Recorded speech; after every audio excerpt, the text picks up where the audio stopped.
It is kind of slow, so it kind of takes away the risk-reward factor that you got from grabs before. But at the same time, now there's some risk and no reward, so they went the opposite direction with it. But we'll have to see.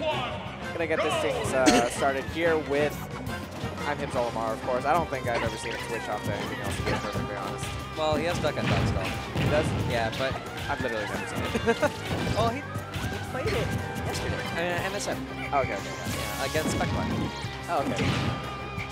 No, see, you called it. You did do enough throw. Probably the fastest one out of the throws to get positional advantage. Like I said, I don't know why. She goes into a coma after down throw for some reason. Coma? Yeah, no, I'm pretty sure it just lasts forever. But, man, ImHip.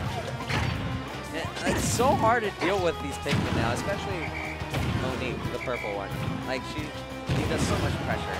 The red and the purple ones are usually the ones you want to look out for in terms of neutral. And then during the late game, you need to worry about the blue one. Because that's when you get grabbed and you get out thrown. Or a forward throw now, because that forward throw trajectory is so disgusting. Yeah.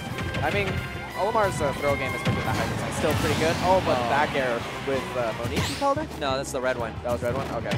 But Monique is the purple one. Okay, gotcha. Because Monique thick.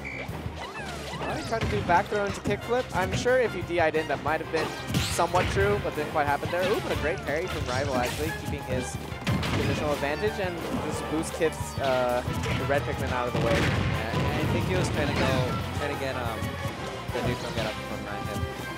But ImHip going for the wall instead. Ooh, up something happened, Rival. That's still really strong. Yeah, still really fast. Once Olimar gets the advantage position or the percent or anything, it's so easy for him to just keep the lead just because of how the Pikmin work. You're pretty much guaranteed damage on yourself on your next stock. And as long as you can survive, you can pretty much overlap percentages like I think he's about to do right now. Yeah, what you really need to look for is getting rid of certain Pikmin. Oh my word, that forward throw, just as I said, disgusting. And he just took that stock immediately right back. Yeah, Plasma Whip, I mean, that'll do it. But I feel like once the meta starts to develop and people like start to find their ways around Monique, this matchup will be a lot. I mean, Olimar won't be as oppressive. He'll still be pretty damn impressive because he's still so strong right now. Yeah. But he won't be as oppressive as he is right now. Yeah. Charging down smash at the ledge, usually not very smart anymore just because get up attack has that full invulnerability. So you can just hit a lot of the charging attacks at the ledge very easily. Not like Smash 4, that's definitely a 4 habit if I've ever seen that. Yeah, they try to get a... Actually, ImHip almost carried that forward beat, but... Oh boy, that knockback on the move is so strong. Yeah, I mean, they made it useful now, at least. Yeah. I mean, that's kind of the theme with all the characters in Ultimate. They made all of their moveset more versatile and able to use in certain situations. Unless it's Isabel's jab. Oh, that. He caught that jump very well. And ImHip just kind of dominating more of the center, like, most of the game. Like, I felt like once Rival was going, he did a lot of burst damage. But then the game reset to neutral, and it was all ImHip. Yeah. I mean, ImHip doesn't even need to push advantage position. Once he's thrown a Pikmin and is latched onto him, that's already advantage position for him. So he doesn't need to go back into, like, he doesn't need to push his own advantage position to get something going, whereas Rival has to. It's like, I got a straight hit. Okay, now I got to push it with something, but okay, we got the duck on duck. Guess he heard me. Yeah, well, right now, ImHip is kind of like testing out the duck on duck because duck and dog is a lot different in this game than he was in the last one.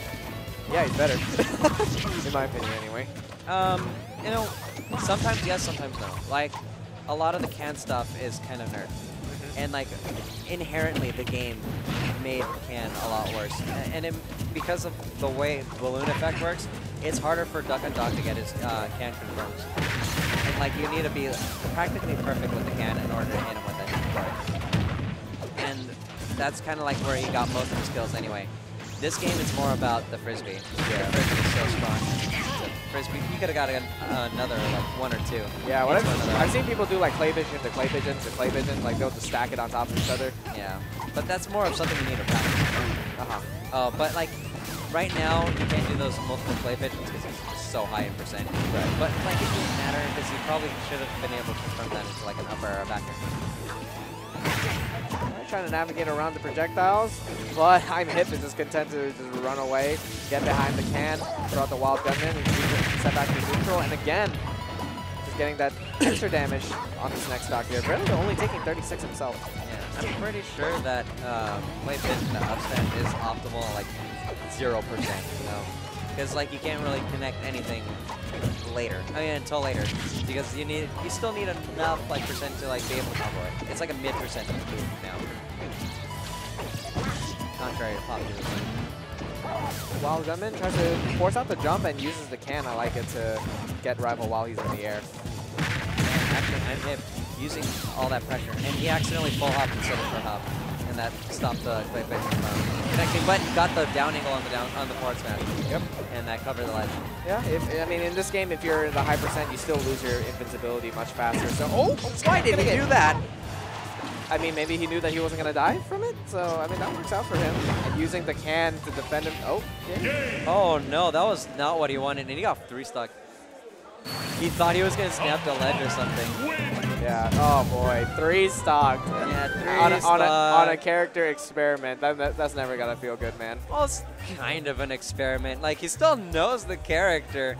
I mean, I know, but still, like, yeah. I feel like Olimar is still his best character. That's the one he's got all the wins with, right? So. Yeah, but unfortunate. As soon as like, I'm pretty sure as soon as we get used to the duck hunt stuff, like it'll be a lot better because there are like 2 really big issues with Can. One was the balloon effect, as I was talking about before, and then the number 2 big problem about Can now is Can used to work with which direction it was going back in the day. So if you hit it with the